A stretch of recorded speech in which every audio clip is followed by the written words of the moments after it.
सूर्यकोटि समप्रभ निर्विघ्नं कुरु मे देव सर्वकार्येषु सर्वदा। नमस्कार, दिनेश सुदेशा, कक्षा द्वादशी, विषय गणित।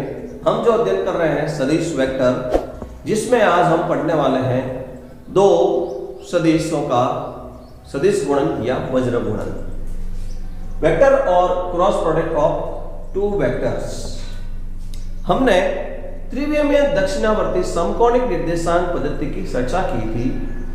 इस पद्धति में धनात्मक x अक्ष को वामावर्त घुमाकर धनात्मक y अक्ष पर लाया जाता है, तो धनात्मक अक्ष की दिशा में एक दक्षिणावर्त पेच अग्रकृत हो जाता है।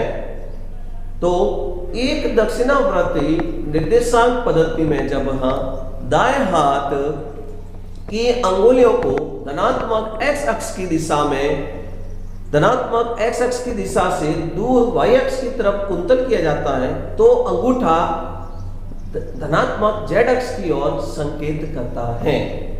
इसी पर आधारित ये सदिश गुणन या वज्र गुणन होता है।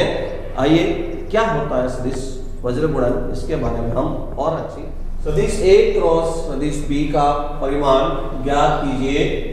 यदि सदिश A का परिमाण 10, सदिश B का परिमाण 2 और सदिश A सदिश B का बिंदु गुणनफल या अदिश गुणनफल का मान 12 दिया गया है, तो देखिए हमको ये ज्ञात करने के लिए साइन थीटा की वैल्यू हमको ध्यान होनी चाहिए।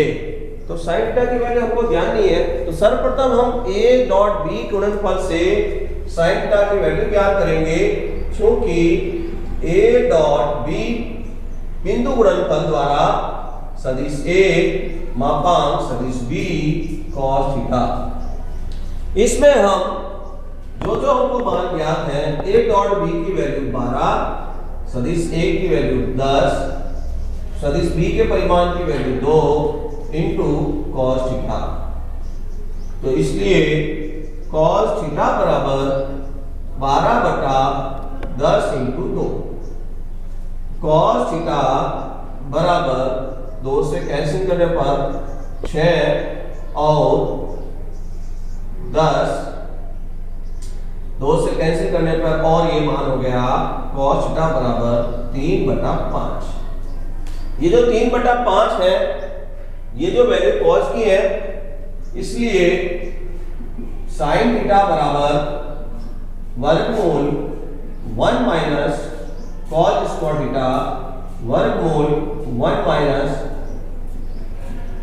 तो sin थीटा की वैल्यू हमको इससे प्राप्त हो जाएगी 25 माइनस 9/5। sin थीटा बराबर 16/25, तो 4/5। तो अब हम सदिश A क्रॉस B का परिमाण ज्ञात कर सकते हैं, क्योंकि A सदिश क्रॉस B बराबर सदिश A सदिश B sin थीटा। तो सदिश A का जो परिमाण है वो दिया हुआ है 10 गुणा 2 गुणा sin थीटा का मान 4/5। जो इसका परिमाण आएगा, हम उसका परिमाण कह सकते हैं यहाँ पर 10 गुणा 2 गुणा 4/5। तो 5 से 2 कटकर जो इसका आएगा वो अपना परिमाण है 2 4 2 4 16। ये इसका अंतिम आंसर है, जो कि कहलाएगा सदिश A B का परिमाण। लिखिए समझकर।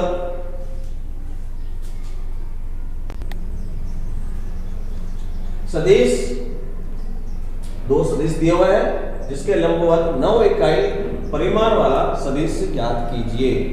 तो हम जो दिए गए हैं उसको सदिश को हम मान लेते हैं कि माना कि सदिश A 4i cap minus j cap और प्लस का 3k कैप, व सदिश B जिसको हम मान लेते हैं माइनस का 2i कैप प्लस का j कैप और 2k कैप।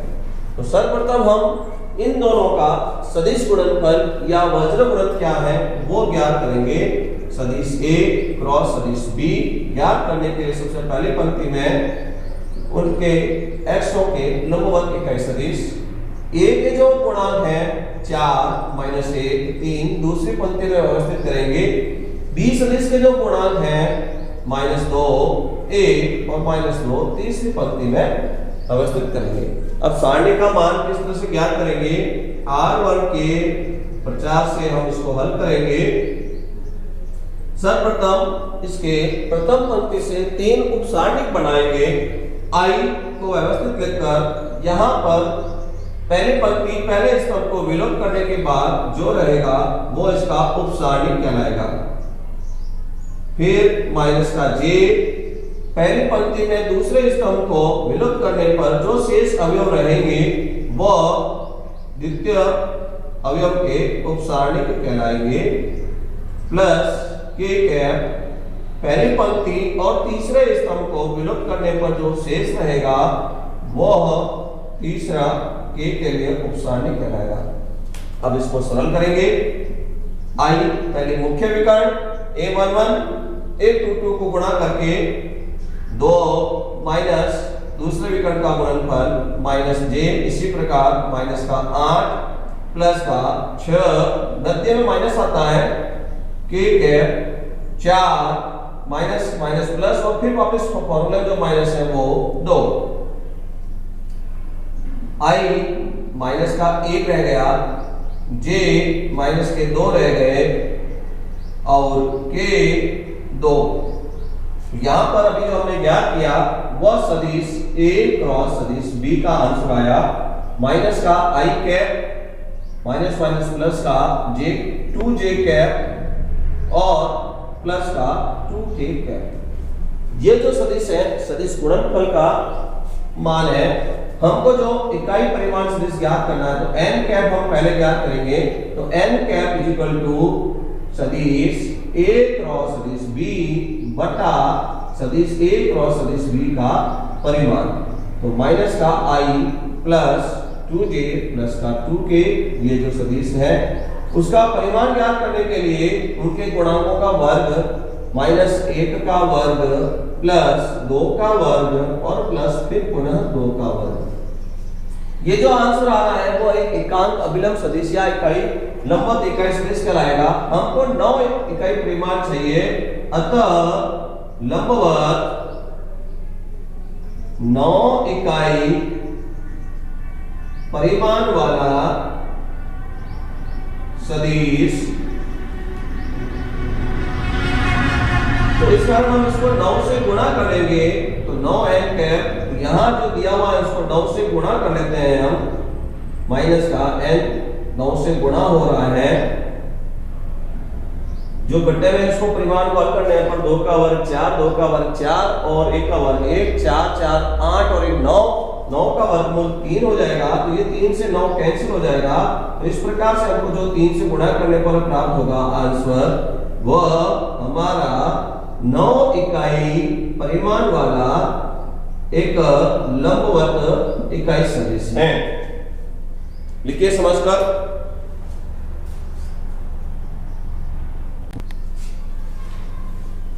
तो 3 से 9 कैंसिल हो गया, 3 से यहां गुणा करेंगे हम। माइनस का 3i कैप प्लस का 6j कैप और प्लस का 6k कैप जो हमको प्राप्त हुआ है ये हमारा अंतिम आंसर है जो कि लंबवत 9 इकाई परिमाण वाला इकाई सदिश है।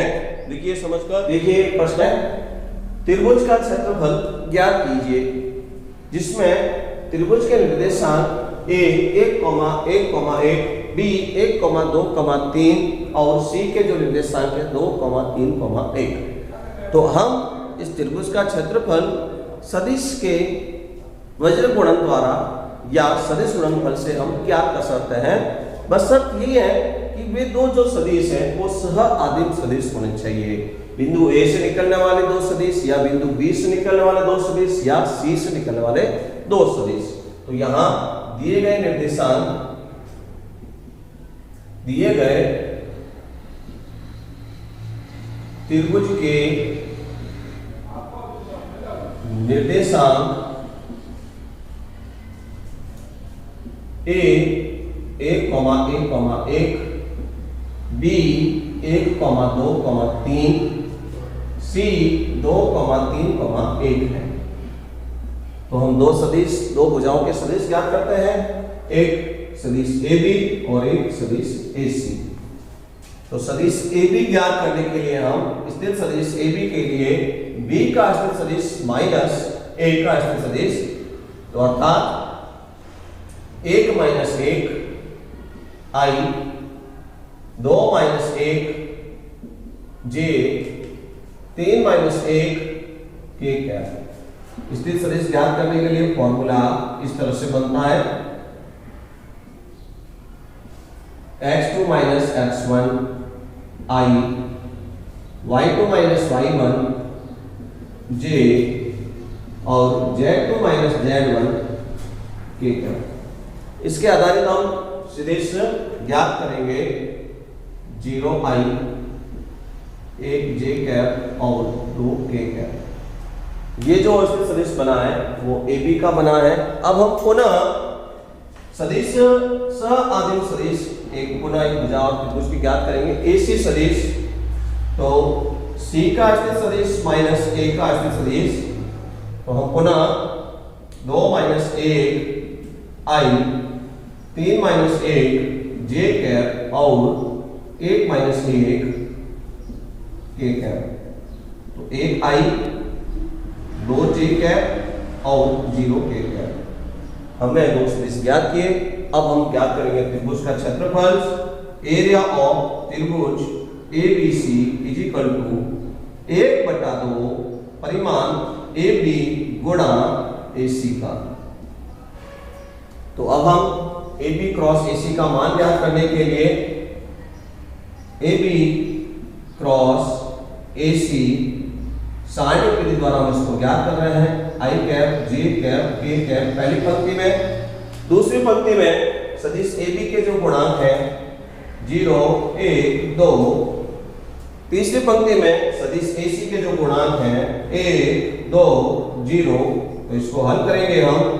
I के अंदर पहले पंक्ति और पहले स्तंभ को विलोप कीजिए, जो पीछे सारणिक रहे उसका मान ज्ञात करेंगे। 0 × 1 0, माइनस 2 × 2 4, माइनस J कैप पहली पंक्ति और दूसरे स्तंभ को विलोप करने के बाद जो बैलेंस में रहेगा 0 × 0 और 2 × 1 0 माइनस 2। K कैप के लिए पहली पंक्ति और तीसरे स्तंभ को विलोप करेंगे, जो बैलेंस में रहेगा उसको हल करेंगे। 2 × 0 माइनस 1 × 1। तो इस तरह से हमको जो मान प्राप्त हो रहा है वह AB क्रॉस AC वज्र गुणन का मान प्राप्त हो रहा है, माइनस का 4i प्लस का 2j और प्लस का माइनस का K कैप। अब हम इसका परिमाण ज्ञात करके यहां लिखेंगे। अतः एरिया ऑफ त्रिभुज ABC 1/2 परिमाण माइनस 4 का वर्ग प्लस 2 का वर्ग और प्लस माइनस 1 का वर्ग, 1/2 16 प्लस 4 प्लस 21 वर्ग इकाई। ये जो हमने क्या किया, ये त्रिभुज का क्षेत्रफल सदिश गुणनफल या वज्र गुणन द्वारा दो सदिश ऐसी चाहिए जो एक ही बिंदु से निकलने वाली हो। लिखिए